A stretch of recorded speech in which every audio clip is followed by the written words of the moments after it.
നമസ്കാരം. Junior chamber international വഴിത്തലയുടെ പുതിയ ഇനീഷ്യേറ്റീവായ JCI കണക്റ്റിൻ്റെ ഇന്നത്തെ എപ്പിസോഡിലേക്ക് സ്വാഗതം. ഇന്നത്തെ നമ്മുടെ അതിഥി JC ആദർശ് കുര്യൻ, ഒരു എൻ്റർപ്രണറാണ്. അദ്ദേഹം ഒരു ഇൻഷുറൻസ് കൺസൾട്ടൻറ്റ് കൂടിയാണ്. കഴിഞ്ഞ ഒരു പതിറ്റാണ്ട് കാലമായി ബിസിനസ് കൺസൾട്ടൻറ്റ്, ഇൻഷുറൻസ് അഡ്വൈസർ എന്നീ മേഖലകളിൽ പ്രതിഭ തെളിയിച്ച JC ആദർശ് കുര്യനാണ് ഇന്നത്തെ അതിഥി. സ്വാഗതം ആദർശ്.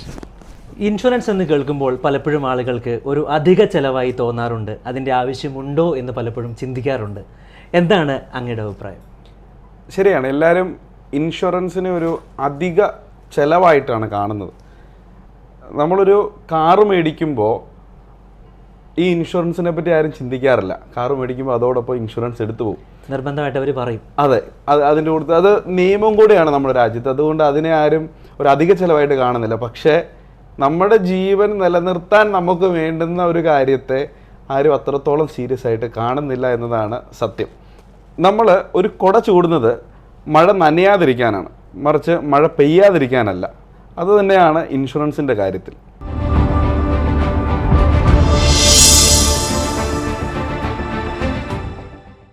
നമ്മുടെ ജീവിതത്തിൽ ഏറ്റവും കൂടുതൽ പ്രാധാന്യം അർഹിക്കുന്ന ഒരു കാര്യം എന്ന് പറയുന്നത് ഹെൽത്ത് ഇൻഷുറൻസ് ആണ്. അത് വാഹനത്തിന് ഇൻഷുറൻസ് ഒന്നുമല്ല, നേരെ മറിച്ച് നമ്മുടെ ജീവന് വേണ്ടി നമ്മൾ ഇൻവെസ്റ്റ് ചെയ്യുന്ന ഒരു ഹെൽത്ത് ഇൻഷുറൻസ് ആണ്.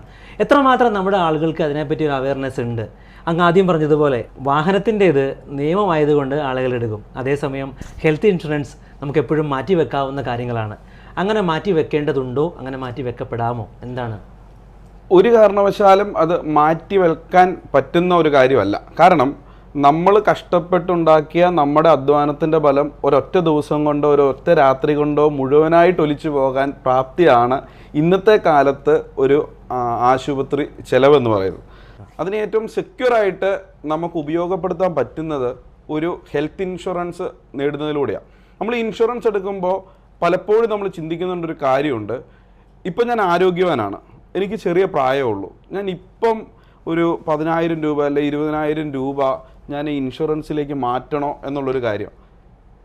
ഞാൻ ഒരു തരത്തിൽ പറയുകയാണെങ്കിൽ ഇതാണ് ഏറ്റവും നല്ലൊരു സമയം, നമുക്ക് ഏറ്റവും ആരോഗ്യം ഉള്ള സമയം.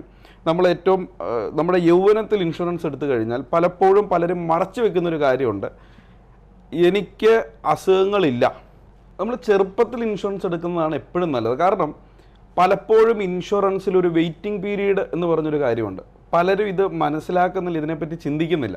നമ്മളേറ്റവും ആരോഗ്യവാനായിട്ടിരിക്കുന്ന ഒരു 2 വർഷം അല്ലെങ്കിൽ 3 വർഷം, പലപ്പോഴും പല അസുഖങ്ങൾക്കും ഇതാണ് ഇൻഷുറൻസ് മേഖലയിലുള്ള വെയിറ്റിംഗ് പീരീഡ് പറയുക. നമ്മൾ ആരോഗ്യവാനായിട്ടിരിക്കുന്ന ആ സമയം നമുക്ക് ഈ പീരീഡ് കവറായിട്ട് വരും. ഇതിന് ശേഷം നമുക്കുണ്ടാകുന്ന എല്ലാ അസുഖങ്ങൾക്കും കമ്പനി നമ്മുടെ അസുഖത്തെ ചികിത്സിക്കാൻ ബാധ്യസ്ഥനാവും. അപ്പോൾ നമുക്ക് പ്രായമാകും തോറും വീണ്ടും നമുക്ക് റിസ്ക് ആവും. അതിനനുസരിച്ച് നമുക്കൊരു അസുഖം വന്നു കഴിഞ്ഞാൽ നമുക്ക് പോളിസി കിട്ടാൻ പാടാവും. കമ്പനികൾ നമുക്ക് പോളിസി തരില്ല, തന്നാൽ തന്നെ ഈ പ്രീമിയം എമൗണ്ട് വലിയ തുകയിലേക്ക് പോകും. അങ്ങ് പറഞ്ഞത് പ്രധാനപ്പെട്ട പോയിൻ്റാണ്. ഹെൽത്ത് ഇൻഷുറൻസുമായി ബന്ധപ്പെട്ട് ഒരുപാട് കമ്പനികൾ സേവനം നൽകുന്നുണ്ട്. പലപ്പോഴും നമ്മൾ തെറ്റായ ഇൻഷുറൻസ് എടുക്കുകയും ആ സമയത്ത് നമുക്ക് ഉപകാരപ്പെടാതിരിക്കുകയും ചെയ്യുന്ന അവസ്ഥകൾ ഉണ്ടാവാറുണ്ട്. കേരളത്തിൽ പ്രത്യേകിച്ച് ഇന്നത്തെ സാഹചര്യത്തിൽ ഇൻഷുറൻസ് എടുക്കുമ്പോൾ നമ്മൾ അത്യാവശ്യമായി ശ്രദ്ധിക്കേണ്ട കാര്യങ്ങൾ എന്തൊക്കെയാണ്?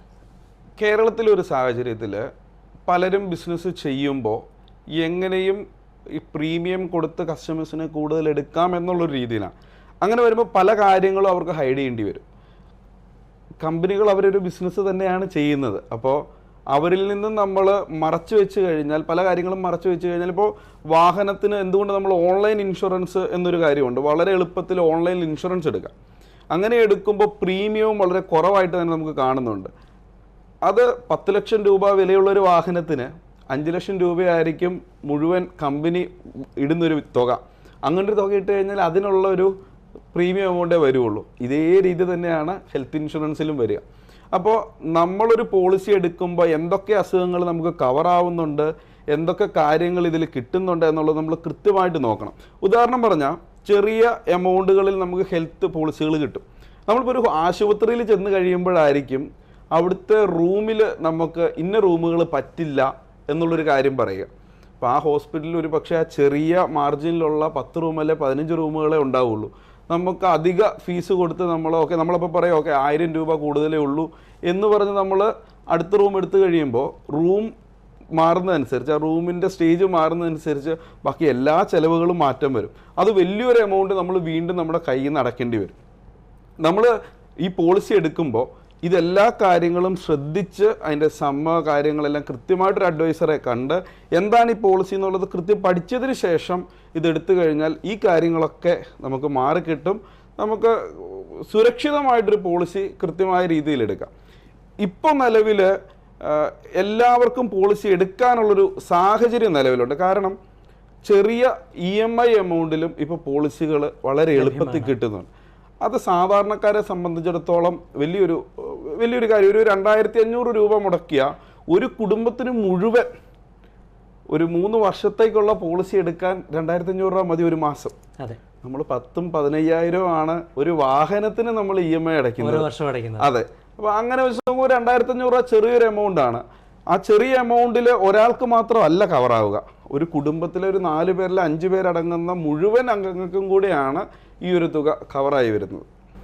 പലപ്പോഴും നമ്മൾ സാമ്പത്തിക ലാഭം നോക്കി ഓൺലൈൻ പോളിസികൾ എടുക്കാതെ നേരെ മറിച്ച് ഈ മേഖലയിൽ എക്സ്പേർട്ട് ആയിട്ടുള്ള താങ്കളെപ്പോലെ ഒരു എക്സ്പേർട്ടിനെ കണ്ട് അഡ്വൈസ് എടുത്തതിന് ശേഷം പോളിസി എടുക്കുന്നതായിരിക്കും കുറച്ചും കൂടി നന്നാവുക. അതെ അതെ, തീർച്ചയായും നമ്മൾ ഓൺലൈനിൽ പോളിസി എടുക്കുമ്പം നമ്മളെപ്പോഴും കമ്പനികളുടെ അടുത്ത് പറയും നമുക്ക് പ്രീ എക്സിസ്റ്റിംഗ് ഡിസീസുകൾ ഉണ്ടോ. അപ്പോൾ നമ്മൾ യെസ് നോയെ എന്നുള്ളൊരിതേ ഉള്ളൂ. നമ്മളത് നോ കൊടുത്തു കഴിയുമ്പോൾ നമുക്ക് പ്രീമിയം കുറഞ്ഞ് കിട്ടും, നമുക്ക് പോളിസി കിട്ടും. നമുക്കൊരു അസുഖം ഉണ്ടാകുന്നവിടം വരെ ഈ പോളിസിക്ക് ഒരു കുഴപ്പവുമില്ല. പക്ഷെ നമുക്കൊരു അസുഖം ഉണ്ടായിക്കഴിഞ്ഞാൽ കമ്പനി നോക്കുമ്പം ഇത് നമുക്ക് നേരത്തെ ഉള്ള ഒരു അസുഖമാണ് എങ്കിൽ കമ്പനി ഉറപ്പായും ആ പോളിസി ഡിനേ ചെയ്യും. അങ്ങനത്തെ പ്രശ്നങ്ങൾ വരുമ്പോൾ അതുകൂടാതെ നമുക്ക് മറ്റെന്തെങ്കിലും ഒരു ഇഷ്യൂ ഉണ്ടായിക്കഴിഞ്ഞാൽ ഓൺലൈനിൽ എടുക്കുന്ന ഇൻഷുറൻസിനെ നമുക്ക് ആരുടെ അടുത്താണ് നമ്മളൊരു അഡ്വൈസ് ചോദിക്കുക, അല്ലെങ്കിൽ ഒരു സപ്പോർട്ട് ചോദിക്കുക. നമ്മൾ അത്യാവശ്യമായിട്ട് ഹോസ്പിറ്റലിലായിരിക്കും, അല്ലെ നമുക്ക് വേണ്ടപ്പെട്ട ഒരാൾ ഹോസ്പിറ്റലിലായിരിക്കും. ആ സമയത്ത് നമുക്ക് ഓൺലൈനിൽ വിളിച്ച് അതിനൊരു സപ്പോർട്ട് എടുക്കാൻ ഒരിക്കലും സാധിക്കില്ല. അപ്പോൾ എപ്പോഴും നമുക്ക് അവൈലബിൾ ആയിട്ടുള്ള ട്രസ്റ്റഡ് ആയിട്ടുള്ള ഒരു അഡ്വൈസറെ സമീപിക്കുന്നതായിരിക്കും ഇതിലേറ്റവും ഉചിതം.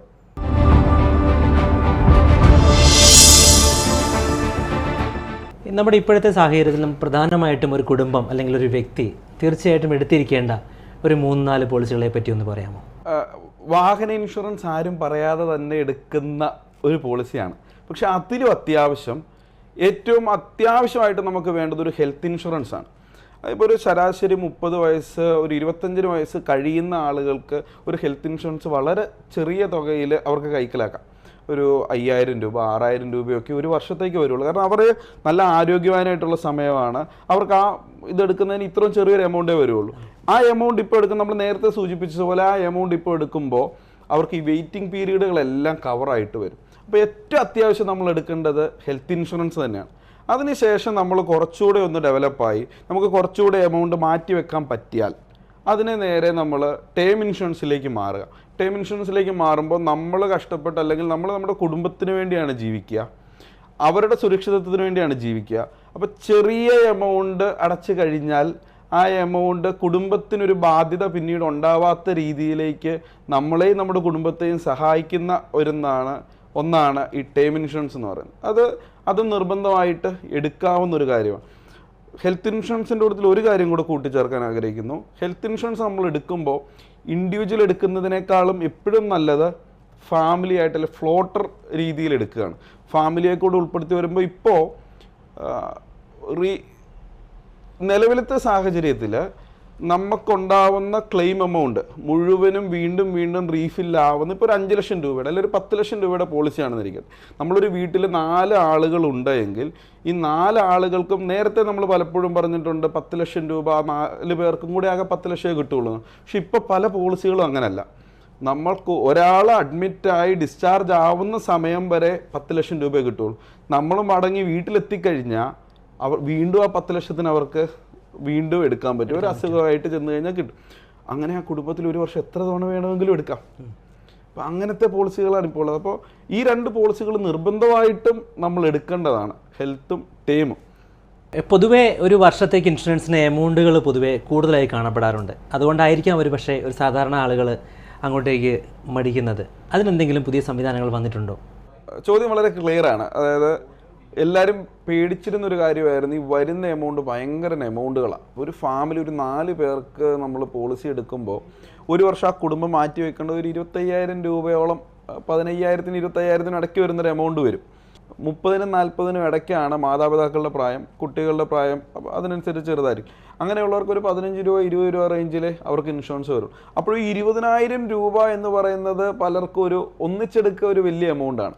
പക്ഷെ നിലവിലത്തെ സാഹചര്യത്തിൽ ഇത് EMI സ്കീമിൽ അവൈലബിൾ ആണ്. അപ്പോൾ അതും 3 വർഷത്തെ പോളിസികൾ, 3 വർഷത്തേക്ക് ഒന്നിച്ചുള്ള കവറേജുകളാണ് നമുക്ക് ഈ പോളിസി ആയിട്ട് EMI ആയിട്ട് കൺവേർട്ട് ചെയ്തിട്ട്. അപ്പോൾ അത് 2 വർഷം നമ്മൾ അടച്ചാൽ മതി. അടയ്ക്കേണ്ട തുക വെറും 2,500 രൂപ 3,000 രൂപയെ വരുള്ളൂ. അപ്പോൾ അതൊരു വലിയ ബാധ്യതയായിട്ട് അവർക്ക് വരുന്നില്ല. ചെറിയ തുകയിൽ അവർക്ക് ഒരു വലിയ പോളിസി വരും. അത് ഒരു 10,000 വരെ കവറേജുകൾ അവരുടെ ഫാമിലിക്ക് കിട്ടുന്ന രീതിയിലുള്ള വളരെ നല്ല പോളിസികൾ ഈ ചെറിയ തുകയ്ക്ക് ഇപ്പോൾ ലഭ്യമാണ്. അതുകൊണ്ട് എല്ലാവർക്കും പോളിസി എടുക്കാൻ ഇപ്പോൾ പറ്റുന്നൊരു സമയമാണ്, നല്ലൊരു സാഹചര്യമാണ് നിലവിലുള്ളത്. പലപ്പോഴും ഇപ്പോഴത്തെ സാഹചര്യത്തിൽ ജോലി ചെയ്യുന്ന കമ്പനികളൊക്കെ ഒരുപാട് ഇൻഷുറൻസുകൾ കൊടുക്കുന്നു, ഫാമിലി ഇൻഷുറൻസുകൾ കൊടുക്കുന്നു. അങ്ങനെ ഇപ്പോൾ ജോലി ചെയ്യുന്ന കമ്പനി ഇൻഷുറൻസ് കൊടുക്കുന്നുണ്ടെങ്കിൽ വ്യക്തിപരമായി കുടുംബത്തിലേക്ക് ഇൻഷുറൻസ് എടുക്കേണ്ട ആവശ്യം വരുന്നുണ്ടോ? പലരും ചോദിക്കുന്നൊരു കാര്യമാണ്. ഞാൻ കോർപ്പറേറ്റ് കമ്പനിയിലാണ് വർക്ക് ചെയ്യുന്നത്, ഞാനപ്പോൾ ഇനി വെളിയിൽ നിന്നൊരു ഇൻഷുറൻസ് എടുക്കണോ എന്നുള്ളത്. ഒരു തരത്തിൽ ഞാൻ പറഞ്ഞത് ഒരു ചോയ്സാണ്. ഓക്കെ, നമ്മൾ ഈ കമ്പനിയിൽ എത്ര നാൾ തുടരും എന്നുള്ളത് നമുക്ക് ഉറപ്പില്ല. പ്രത്യേകിച്ച് പ്രൈവറ്റ് കമ്പനിയിൽ നമുക്കൊരു ഉറപ്പും പറയാൻ പറ്റില്ല എത്ര നാൾ നമ്മളവിടെ കാണും എന്നുള്ളത്.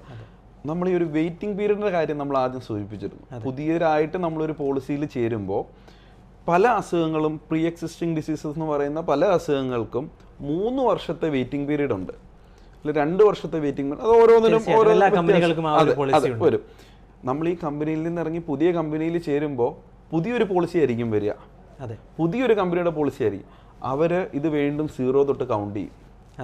അപ്പോൾ അങ്ങനത്തെ സാഹചര്യത്തിൽ നമുക്ക് എടുക്കാൻ പറ്റുന്ന മറ്റൊരു കാര്യമുണ്ട്. ഇപ്പോൾ കോർപ്പറേറ്റ് കമ്പനിയിൽ വർക്ക് ചെയ്യുന്നവർക്ക് നമുക്കുള്ള ഇൻഷുറൻസ് അവിടുന്ന് കവറേജ് കിട്ടിക്കോട്ടെ, അതിൻ്റെ കൂട്ടത്തിൽ തന്നെ നമുക്ക് ഇതുപോലുള്ള നമ്മുടേതായ ഒരു ഇൻഷുറൻസ് കൂടെ എടുത്ത് വെച്ചാൽ ആ ഇൻഷുറൻസിൽ നമുക്ക് പറയാം ഇപ്പോൾ 1 ലക്ഷം രൂപയ്ക്ക് മുകളിലുണ്ടാവുന്ന എക്സ്പെൻസുകൾ മാത്രമേ ഞാൻ ഇതിൻ്റെ അകത്തുനിന്ന് എടുക്കുന്നുള്ളൂ. ശരി, അപ്പോൾ നമുക്ക് ഈ പറഞ്ഞ എമൗണ്ടിൽ നിന്ന് 50%, 45% കുറഞ്ഞ് പ്രീമിയമേ വരുള്ളൂ.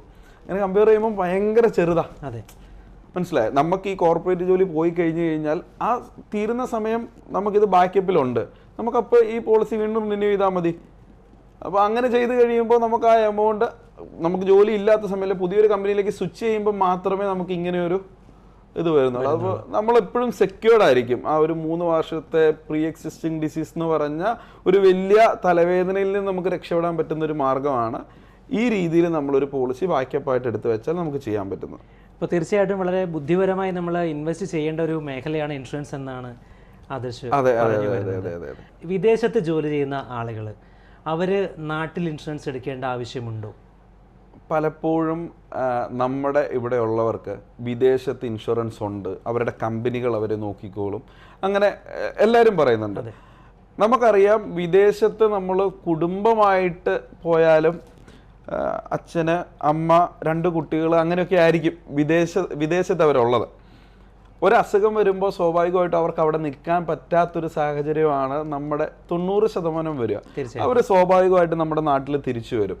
ഇവിടെ ഒരു ട്രീറ്റ്മെൻറ്റിന് വരുമ്പോൾ ഇത്രയും വർഷം അവരവിടെ ഉണ്ടാക്കി വെച്ചൊരു ബാക്കപ്പ് മുഴുവനായിട്ട് പോകുന്നൊരവസ്ഥയുണ്ടാകും. അപ്പോൾ അവർക്ക് ഇവിടെ ഒരു പോളിസി എടുത്തിട്ടാൽ എപ്പോഴും അവർക്കൊരു ബാക്കപ്പാണ്, എപ്പോഴും ഒരു സെക്യൂർഡാണ്. വിദേശത്ത് വർക്ക് ചെയ്യുന്നവർക്ക് ഈ എമൗണ്ട് ചെറിയൊരു എമൗണ്ടാണ്. അതെ, അവിടുത്തെ ശമ്പളം വെച്ച് നോക്കുമ്പോൾ ഇത് ചെറിയൊരു എമൗണ്ടാണ്. ആ ഒരു സാഹചര്യത്തിൽ അവർ ഇവിടെ ഒരു പോളിസി എടുത്ത് വെച്ചാൽ എപ്പോഴും അവർ സെക്യൂർഡായിട്ട് നിൽക്കും. അവർക്ക് ഇവിടെ ഒരു ചികിത്സയ്ക്ക് വന്നാൽ അവരുടെ ഫാമിലി എല്ലാവരും ഇവിടെ ആയിരിക്കും, മാതാപിതാക്കൾ ഇവിടെ ആയിരിക്കും, സഹോദരങ്ങൾ ഇവിടെ ആയിരിക്കും. ഇപ്പോൾ ഇവിടെ ഒരു അത്യാവശ്യം വന്നു കഴിഞ്ഞാൽ ഹോസ്പിറ്റലിലെ കാര്യങ്ങൾക്ക് ഒന്നിനും ഒരു ബുദ്ധിമുട്ടുണ്ടാവുകയില്ല. പണത്തിൻ്റെ കാര്യത്തെപ്പറ്റി അവർ ചിന്തിക്കുകയേ വേണ്ട. അതെ, അങ്ങനെ എപ്പോഴും ഞാൻ പറഞ്ഞത് നമ്മുടെ സുഹൃത്തുക്കളോടെല്ലാം വിദേശത്ത് താമസിക്കുന്ന PR ഉള്ളവരോട് തന്നെ നമ്മൾ പറയുന്നതാണ്, നിങ്ങൾ നാട്ടിൽ ഒരു പോളിസി കൂടി ഇടുക. നിങ്ങൾക്ക് അതൊരു ബാധ്യതയല്ല, ചെറിയൊരു തുകയാണ്. ഇപ്പം നമ്മുടെ നാട്ടിൽ ജീവിക്കുന്നവർക്കാണ് ഇതൊരു വലിയ തുകയായിട്ട് വരിക. വിദേശത്തുള്ളവർക്ക് ഇതൊരു തുകയല്ല, അവർക്കൊരു ലൈഫിന്റെ ഭാഗമായി അവർ ചിന്തിക്കുമ്പോൾ തുകയല്ല. അപ്പൊ അവർക്ക് എപ്പോഴും സെക്യൂർഡ് ആക്കാൻ പറ്റുന്നത് അവരിവിടെ ഒരു പോളിസി എടുത്തിരുന്നുകൊണ്ട് തന്നെയാണ്. പലപ്പോഴും ആളുകൾ ചിന്തിക്കുന്നത് ചെറിയ പ്രായത്തിന് പോളിസി എടുക്കും, അതിനുശേഷം നമ്മൾ പോളിസി ഇൻവെസ്റ്റ് ചെയ്തുകൊണ്ടേയിരിക്കും. 3-4 വർഷം കഴിയുമ്പോൾ തിരിഞ്ഞു നോക്കുമ്പോൾ ഇൻവെസ്റ്റ്മെൻറ്റ് ഒരുപാട് കൂടുതലായി, നമ്മൾ ഉപയോഗിച്ചിട്ടില്ല, അപ്പോൾ അങ്ങനെയാണെങ്കിൽ ഒരു ബ്രേക്കപ്പ് എടുത്തുകൂടെ, ഇനി ഇപ്പോൾ കണ്ടിന്യൂ ചെയ്യേണ്ട ആവശ്യമുണ്ടോ, അങ്ങനെ ചിന്തിക്കേണ്ട ആവശ്യമുണ്ടോ? ഞാൻ ഒരു കഥ പറയാവേ. 2 കഥയാണ്. ഒന്ന്, നമ്മുടെ ഒരു സുഹൃത്താണ്. അദ്ദേഹം പോളിസികൾ നമ്മൾ പറഞ്ഞിട്ടുണ്ടായിരുന്നു, പക്ഷേ ആൾ എടുത്തിട്ടില്ല. ആൾക്ക് ഒരു ആക്സിഡൻ്റ് ഉണ്ടായി.